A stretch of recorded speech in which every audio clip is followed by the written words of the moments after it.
Sir, आप गठबंधन की राजनीति को कैसे देखते हैं? क्या देश हित में है या पार्टी हित में है? पार्टी हित में है, देश हित में तो है नहीं। पार्टी हित में है। गठबंधन से क्या गठबंधन की राजनीति से विकास होता है? उससे विकास नहीं हो संभव है, एकदम संभव नहीं है उससे विकास। रोजगार के अवसर हमारे यहाँ खुल सकते हैं बनिस्पत की कृषि में ज़्यादा, कृषि को और नए तकनीक के साथ, फूड प्रोसेसिंग के साथ, पटसन की खेती करके, गन्ने की खेती को और बढ़ावा देके, जो पूरे विश्व की डिमांड है वो चीनी का, इसको हम पूरा कर सकते हैं। लेकिन सरकार इसी ओर उदासीन रहती है, ऐसा क्यों? कृषि के क्षेत्र में तो सबसे अधिक ध्यान देना चाहिए, क्योंकि हमारा देश कृषि प्रधान देश है। कृषि में जितना अधिक हम ध्यान देंगे और एक से बढ़कर एक रोजगार के अवसर मिल रहे हैं कृषि के क्षेत्र में। चुनाव आयोग को या जो वर्तमान में सरकार है, क्योंकि जनता जो वोट डाली है उसको जानने का भी तो हक है ना कि मेरा वोट सही काउंट हुआ है कि नहीं। वोट अगर हम दे रहे हैं किसी पार्टी को और दूसरे पार्टी पर चली जा रही है, ये भी तो दुखद बात है। पारदर्शी होना चाहिए।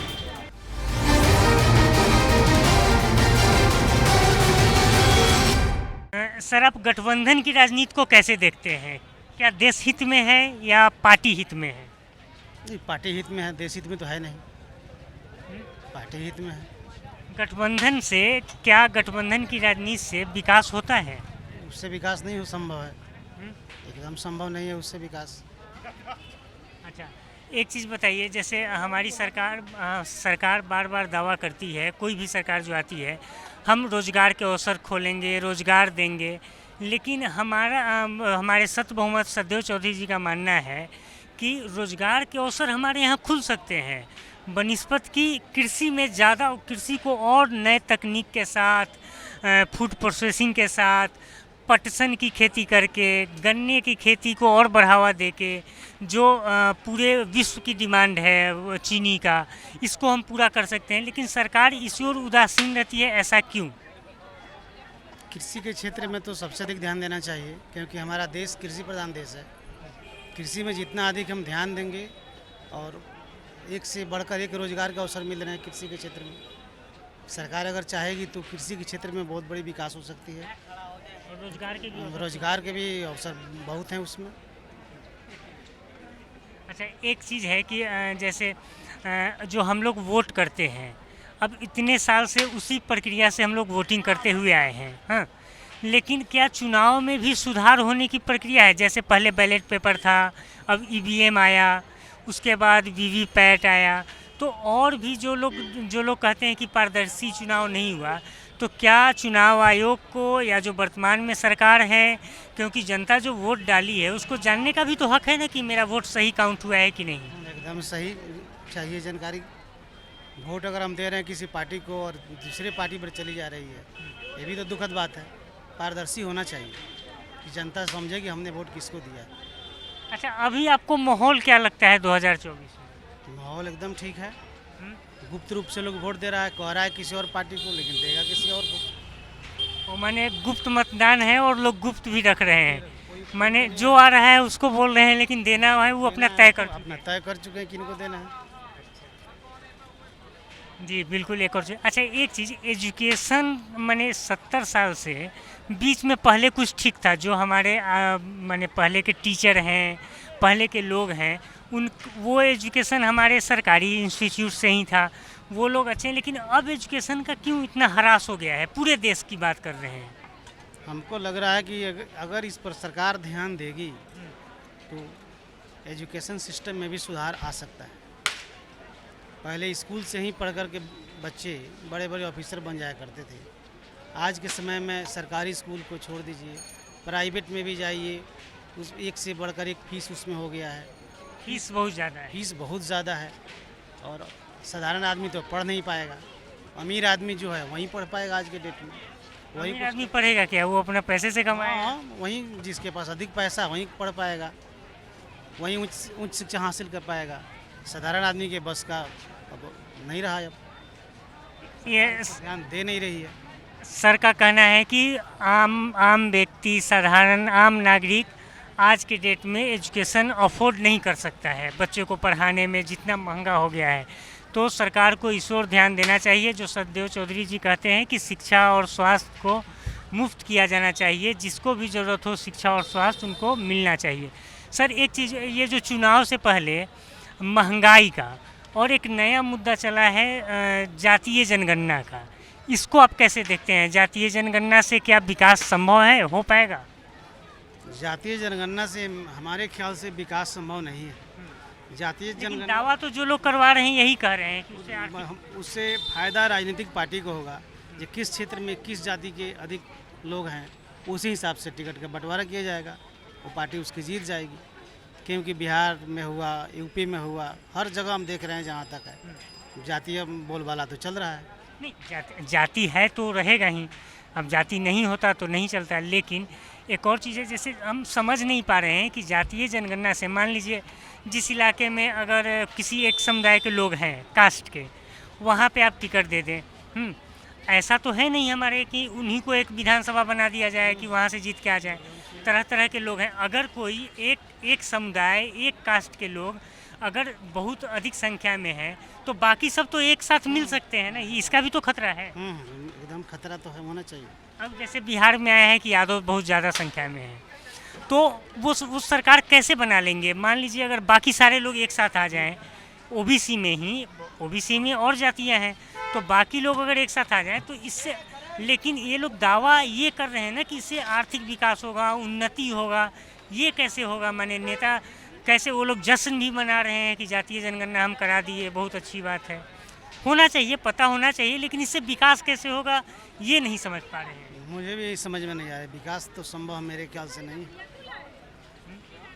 जाति के आधार पर बंटवारा, अच्छा, धर्म के आधार पर बंटवारा, इस देश को तोड़ने की साजिश हो रही है सर, मेरे ख्याल से। बिल्कुल, लेकिन अब जनता प्रबुद्ध है, समझदार है, अब जनता जो तय करेगी वो सनखों पे पब्लिक का।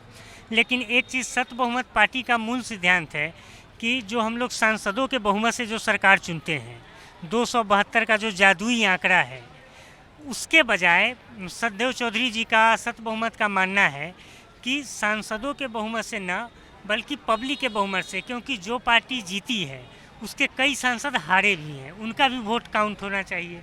जो पार्टी ऑलरेडी हारी हुई है उसके हारे हुए जो नेता हैं उनको भी तो पब्लिक समर्थन दी है, उनको भी वोट दी है, तो क्यों ना वोटों का गिनती करके बता दिया जाए कि फलाने पार्टी को इतना वोट, जिस पार्टी को सबसे ज़्यादा वोट मिले वो सरकार बनाए। ये सत बहुमत पार्टी का मानना है। इसको आप कैसे देखते हैं? ऐसा होना चाहिए सुधार?